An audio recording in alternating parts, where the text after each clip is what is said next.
제2장.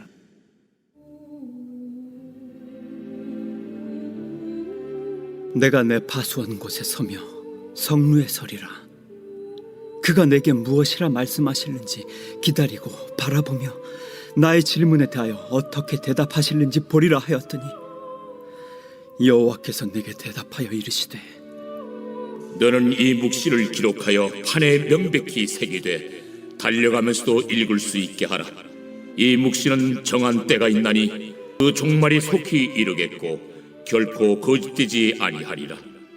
비록 더딜지라도 기다리라. 지체되지 않고 반드시 응하리라. 보라, 그의 마음은 교만하며 그 속에서 정직하지 못하나 의인은 그의 믿음으로 말미암아 살리라. 그는 술을 즐기며 거짓되고 교만하여 가만히 있지 아니하고 수월처럼 자기의 욕심을 넓히며 또 그는 사망 같아서 족한 줄을 모르고 자기에게로 여러 나라를 모으며 할렐루야. 10월 31일 의인은 믿음으로 말미암아. 1517년 10월 31일은 마르틴 루터가 면죄부에 대한 95개 조의 논제를 게시한 날입니다. 역사가들은 종교개혁의 촉매가 된 그날을 기억하지만 신앙인들은 그 전에 있었던 한 영적 사건을 기억해야 합니다.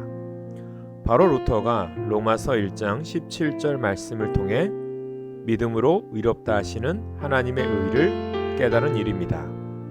종교개혁의 진정한 시발점은 그 말씀과의 만남이었습니다. 그런데 그보다 훨씬 이전에 비슷한 만남이 있었습니다.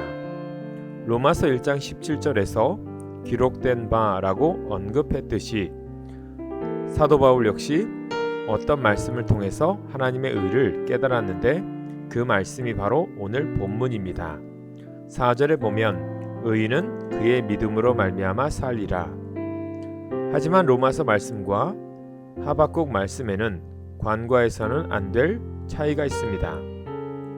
로마서의 말씀은 믿음에 방점을 두었다면 하박국의 말씀은 의인을 강조한다는 것입니다.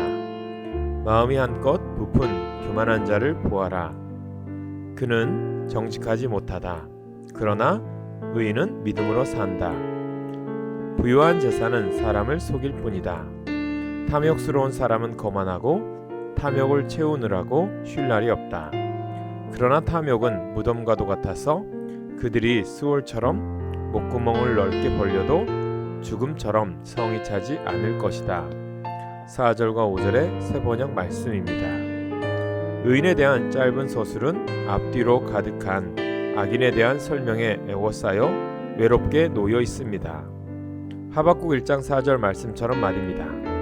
이러므로 율법이 해이하고 정의가 전혀 시행되지 못하오니 이는 악인이 의인을 에워쌌으므로 정의가 굽게 행하여짐이니이다.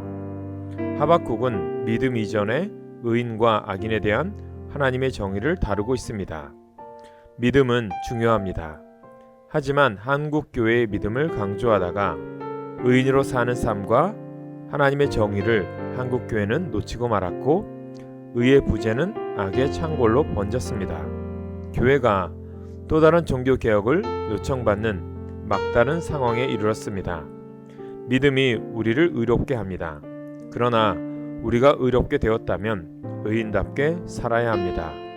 하나님의 정의를 사모해야 합니다. 의인의 일을 할 뿐만 아니라 악인의 일들을 단호하게 거부하고 저항해야 합니다. 그렇게 오늘도 종교 개혁의 정신을 이어나가는 우리가 되시길 간절히 소망합니다. 오늘의 기도 제목입니다. 믿음의 사람으로 살게 하소서. 복음의 증인으로서 주의 자녀다운 삶을 세상에 나타나게 하옵소서.